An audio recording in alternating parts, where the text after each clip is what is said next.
ആഹാ, എന്റെ കുട്ടണിഞ്ഞ എത്തിയോ?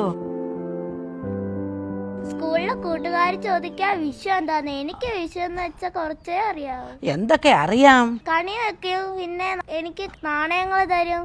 വിഷുവിന്റെ കഥ അറിയാമോ മോന്? അറിഞ്ഞില്ല. ശ്രീകൃഷ്ണ ഭഗവാനെ കേട്ടിട്ടുണ്ടോ? ഉണ്ട്. കൃഷ്ണ ഭഗവാനെ ഇഷ്ടമാണോ?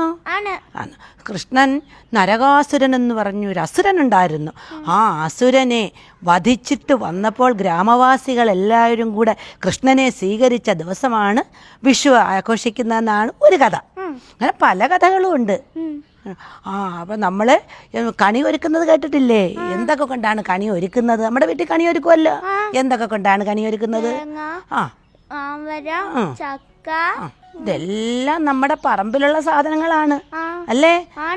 നമ്മുടെ പറമ്പിൽ കിട്ടുന്ന എല്ലാ സാധനങ്ങളും ഓട്ടുരുളിക്കകത്ത് വെച്ച് തേച്ച് മിനുക്കിയ നിലവിളക്ക് വെച്ച് കൊളുത്തി കൃഷ്ണ ഭഗവാനെ പൊന്നോടക്കൊല്ലുമായിട്ട് നമ്മുടെ കണിക്കൊന്ന പൂ കണ്ടിട്ടില്ലേ? ആ കണിക്കൊന്ന വെച്ച് അലങ്കരിച്ച് നിർത്തി അങ്ങനെ നിർത്തുന്നതാണ് കണിയൊരുക്കുന്നത്. ഞാൻ ടിവിയിലും കണ്ടിട്ടുണ്ടല്ലോ. ആ, ടിവിയിൽ മാത്രമല്ലല്ലോ, കഴിഞ്ഞ വിഷുമോൻ ഓർമ്മയില്ലേ? മുത്തശ്ശി കണ്ണ് പൊത്തിക്കൊണ്ട് വന്ന് കണി ഒരുക്കി വച്ചിരിക്കുന്നത് കണ്ട് ശ്രീകൃഷ്ണ ഭഗവാനെ തൊഴുതത് മോൻ ഓർമ്മയില്ലേ? പറമ്പിന്റെ അങ്ങേ അറ്റത്ത് ഒരു വലിയ കണിക്കൊന്ന നിൽപ്പുണ്ട്. പണ്ട് കുട്ടികൾ അതിനകത്തിരുന്ന് പാട്ട് പാടുമായിരുന്നു. എന്താ രസമായിരുന്നെന്നറിയാമോ മോന്? ഇപ്പം അതൊന്നും ഇല്ല. പിന്നെ മോന് കൈനീട്ടം തന്നില്ലേ കഴിഞ്ഞ പ്രാവശ്യം? തന്നു. വിഷുക്കാരൻ എന്ത് രസമാണ്. അതൊക്കെ തിരിച്ചു വന്നിരുന്നെങ്കിൽ. അതൊക്കെ ഒരു കാലം. നാളെ വിഷുക്കണി ഒരുക്കണ്ടേ? നമുക്ക് മോനും മുത്തശ്ശിക്കും കൂടെ വിഷുക്കണി ഒരുക്കണം. നമ്മുടെ കിളിച്ചുണ്ടമാവ് കണ്ടില്ലേ? കിളിച്ചുണ്ടമാവ് നിറച്ച് മാങ്ങയില്ലേ? ആ മാങ്ങയും ചക്കയും വാഴപ്പഴവും എല്ലാം മുത്തശ്ശിക്കും മോനും കൂടെ പോയി പറിച്ചോണ്ട് വരണ്ടേ? പറിച്ചോണ്ട് വന്നിട്ട് നമുക്ക് കണി ഒരുക്കണം. കണി ഒരുക്കിയിട്ട് നമുക്ക് കണി കാണണം. നാളെ വിഷു അല്ലേ? വിഷുവിനെ കുറിച്ച് മോൻ സ്കൂളിൽ ചെന്ന് കൂട്ടുകാർക്കെല്ലാം പറഞ്ഞു കൊടുക്കണം. എന്നിട്ട് കൂട്ടുകാരോട് പറയണം എല്ലാവരും കൃഷി ചെയ്യണം. നമുക്ക് കൃഷി ഉണ്ടെങ്കിൽ മാത്രമേ നമുക്ക് ജീവിക്കാൻ പറ്റുള്ളൂ. അപ്പോൾ കൃഷി ചെയ്ത സാധനങ്ങൾ എടുത്ത് വേണം നമ്മൾ കണിയൊരുക്കാൻ. ഈ കണിയൊക്കെ ഒരുക്കി വെച്ചിട്ട് കണ്ണൻ നമ്മളെ കാണാൻ വരുമോ മുത്തശ്ശി? കണ്ണന് ഏറ്റവും ഇഷ്ടം മോനെ പോലുള്ള കൊച്ചു കുട്ടികളെയാ.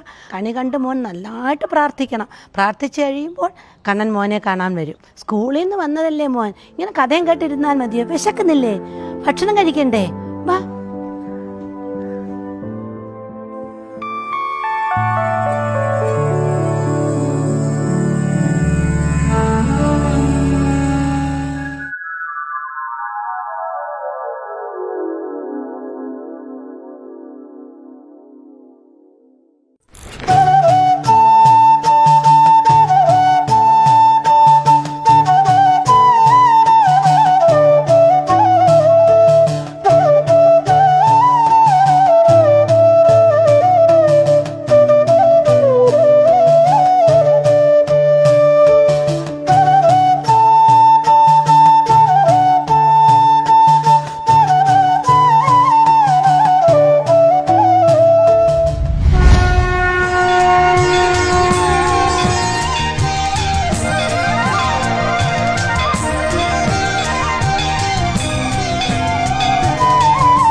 മുത്തശ്ശി